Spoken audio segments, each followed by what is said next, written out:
Testing market demand before your product launches can save you from wasted time, money, and energy. Two of the most powerful techniques for doing this are pre-sales and waitlists. Both are simple ways to measure whether real people are ready to take real action for your idea, not just say they like it. Let's start with pre-sales. A pre-sale is when you offer your product or service to customers before it's fully built. It's not about raising funds. It's about validating demand. When people are willing to pay in advance, that's the strongest signal you can get that your idea has traction. The psychology behind pre-sales is simple. People may tell you they're interested, but only money confirms it. Pre-sales bridge the gap between talk and commitment. They also help you test pricing, positioning, and messaging. If customers are hesitant, that's a clue that something about your offer isn't clear or compelling enough. Running a pre-sale starts with a clear offer. You need to communicate what your product will do, when it will be delivered, and why it's worth buying early. Transparency builds trust. Be honest that it's a pre-launch offer. Offer incentives like early bird pricing, exclusive access, or bonus features to make the decision easier. Next, create a landing page or simple checkout flow that lets people pre-order. You can use tools like Gumroad, Shopify, or Stripe to collect payments securely. Even if you decide to only collect intent, like credit card holds or deposits, it still provides strong validation. Promote your pre-sale just as you would a real product launch.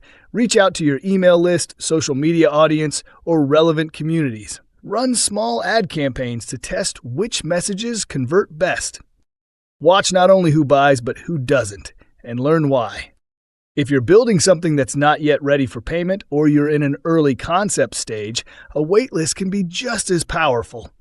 A waitlist measures interest and helps you build anticipation. It's a commitment that's lighter than a purchase, but still meaningful. When someone joins your waitlist, they're signaling curiosity and intent. To create an effective waitlist, focus on clarity and simplicity. Your landing page should explain the problem, your solution, and why it's exciting. End with a clear call to action. Join the waitlist. Make it feel like an opportunity, not a form. People should feel like they're joining something exclusive. The magic of a waitlist is that it builds momentum before launch. You can nurture your audience with updates, sneak peeks, and stories about your progress. This keeps potential users engaged while giving you a testbed for early feedback. You can even segment your list. Send early access to the most engaged users and ask for feedback before going live. Waitlists also help you test different hooks and messages. For example, try running multiple versions of your landing page, each with slightly different headlines, visuals, or value propositions. See which one drives more signups. The results will reveal what resonates most with your audience. The best waitlists include a referral component. Encourage people to share your project with friends in exchange for perks, like earlier access or exclusive rewards. This can turn your early supporters into advocates and help your audience grow organically. One important part of both pre-sales and waitlists is defining success metrics before you start. Decide what a good level of interest looks like.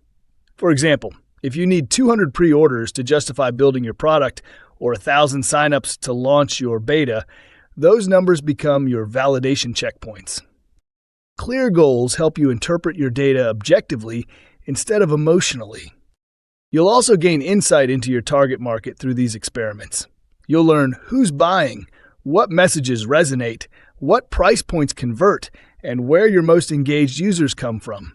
Every pre-sale or waitlist campaign generates data that informs not just your launch, but your product roadmap.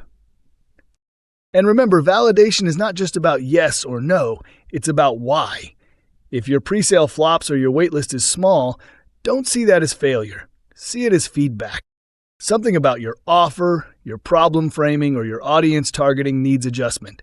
That insight is pure gold at the MVP stage. Both pre-sales and waitlists help you move from guessing to knowing. They turn vague enthusiasm into measurable commitment.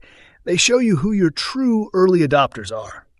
And they give you the confidence that when you finally launch, you're building something people genuinely want. In short, don't wait for launch day to find out if there's demand. Test it now. Whether through pre-sales or waitlists, let your audience show you what they're ready for and build from there.